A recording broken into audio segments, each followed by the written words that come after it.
स्वागत है साथियों, मैं आपके साथ मुस्तफ़ा चौधरी। आज एक अहम मुद्दे पर मैं बात करने जा रहा हूं। उम्मीद है आप लास्ट तक जुड़ेंगे और लास्ट तक वीडियो देखने के बाद ही अपनी प्रतिक्रिया दें।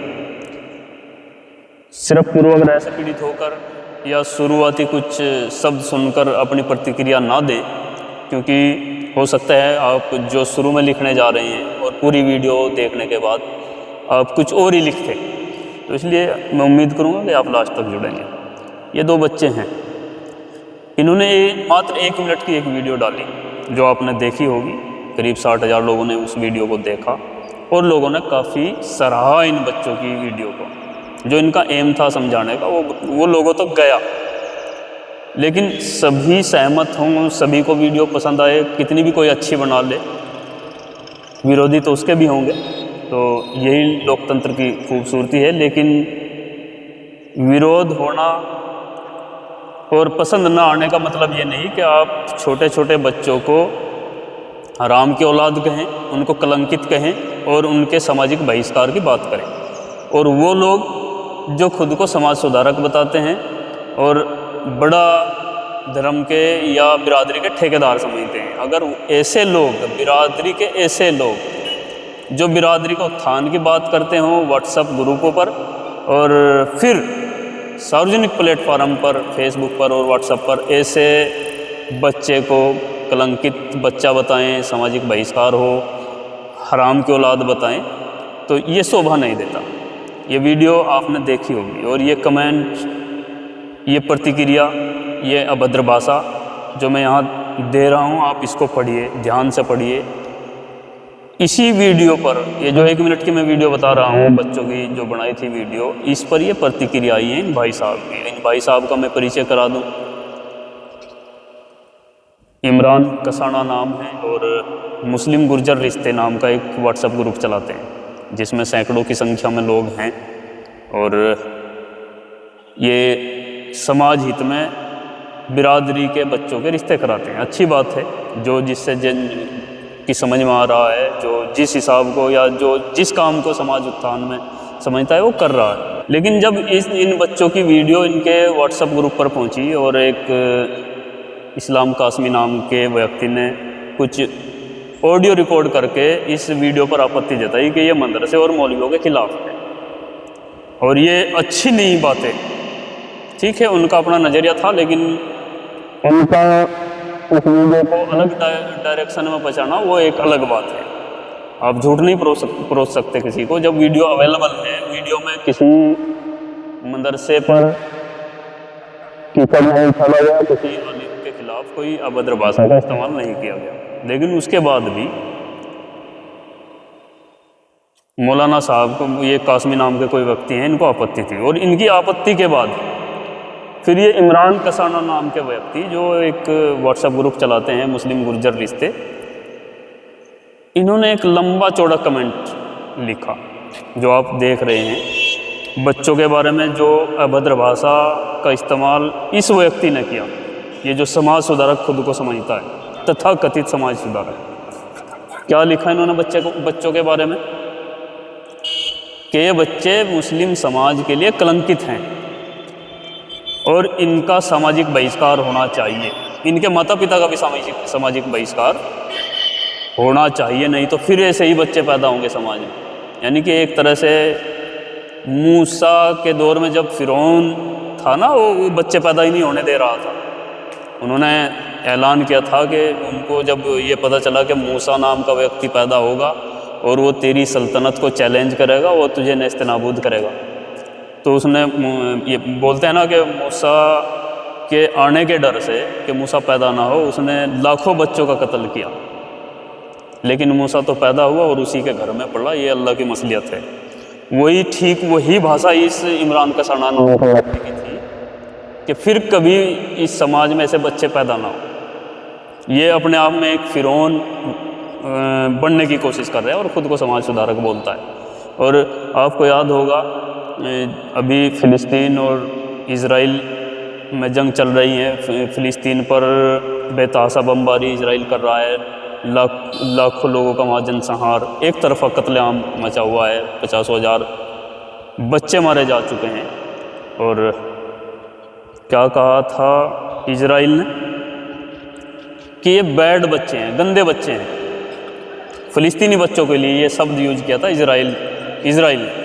वही शब्द ये इमरान कसाना नाम का व्यक्ति बोल रहा है, ये गंदे बच्चे हैं, हराम की औलाद, कुत्ते की औलाद। और मैं बोल नहीं सकता वो शब्द, आप कमेंट पढ़िए इसी के ग्रुप में। इसी मानसिकता के व्यक्ति किस तरह के कमेंट कर रहे हैं बच्चों पर। बच्चा तो बच्चा है भाई। 60,000 लोगों ने वीडियो देखी, करीब 50,000 लोग उससे सहमत हैं, सैकड़ों की संख्या में कमेंट्स आ रहे हैं। अक्सर कमेंट्स जो है बच्चों के समर्थन में हैं। 2-4% लोग अगर विरोध में हैं तो ठीक है, वो उनकी भी अपनी निजी राय हो सकती है, ठीक है, ज़रूरी नहीं भाई सब इत्तेफाक रखेंगे। लेकिन ये बिल्कुल, इसका मतलब ये बिल्कुल नहीं है कि आप अभद्र भाषा का इस्तेमाल करेंगे, आप बच्चों को गंदा बच्चा बताएंगे, आप जनसंहार वाली भाषा का इस्तेमाल करेंगे, आप फिरौन बनने की कोशिश करेंगे, आप इलाज करने की कोशिश करेंगे। ठीक है, गली का गुंडा कोई होगा, सड़क छाप कोई होगा, किसी के साथ लड़ाई झगड़ा होगा, जो कानून को नहीं मानता, जो सरकार को नहीं मानता, जो इंसानियत को नहीं मानता, वो इस तरह की भाषा बोल सकता है। लेकिन आप तो समाज सुधारक हैं ना, फिर आप ऐसी भाषा क्यों बोल रहे हैं? आपने क्या लिखा कि ये एक दुनियावी तालीम होती है और एक दीनी तालीम होती है। दुनियावी तालीम आखिरत में काम आएगी और दीनी तालीम दुनिया में ही रह जाएगी।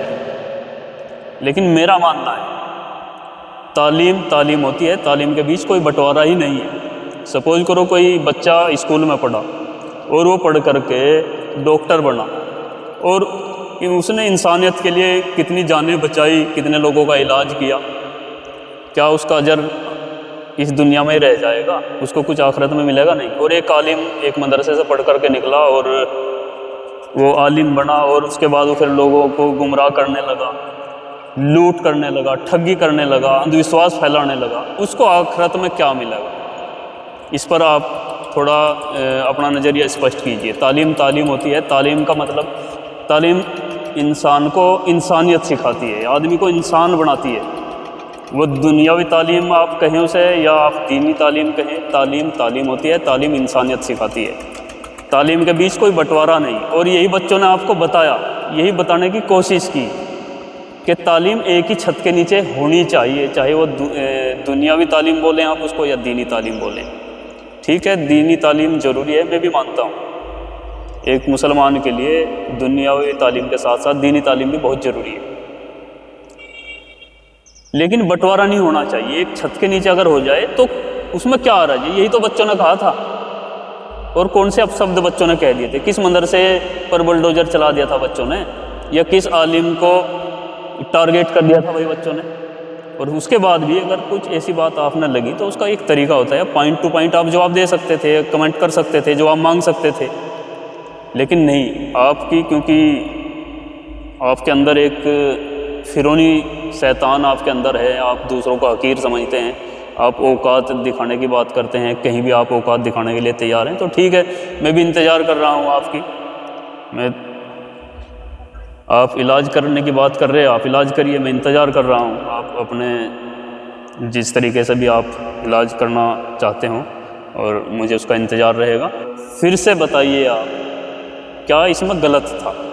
और मान लिया अगर आपने अपने नज़रिए से इसमें कुछ गलत लगा, तो क्या इतना गलत था कि ये बच्चे कलंकित हैं, ये हराम की औलाद है, ये कुत्ते के पिल्ले हैं, या जो भी इस भाई ने ये भाषा का इस्तेमाल किया? क्या फिर अगर कोई डिसएग्री करता है, मैं उनके लिए बोल रहा हूँ, तो क्या उसके बदले में आप ये कुछ बोलेंगे? ये दर्शक डिसाइड करेंगे। बहुत बहुत शुक्रिया आप सभी का। मदरसे में जाओ, मदरसे में तय कर स्कूल में जाओ, स्कूल में था तो फिर मदरसे में जाओ। इतवार वाले दिन पूरा दिन मदरसे में, जुम्मे वाले दिन स्कूल में। एक भी दिन की तो छुट्टी नहीं।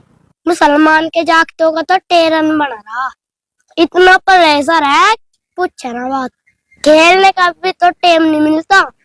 ये मौलवी जो मदरसे में थे स्कूल चला लेते, कितना बढ़िया होता। हमें इतना बड़ा नहीं होना पड़ेगा। अब भी कोशिश करनी चाहिए। मदरसे पे इतना खर्च करने के बाद भी हमें फिर भी स्कूल में जाना पड़ा। इतने खर्चे का क्या फायदा? हम तालीम के नाम कहीं तो दे मदरसे में, हमें तालीम लेनी पड़ रही है स्कूल में। तो इतने चंदे का क्या फायदा?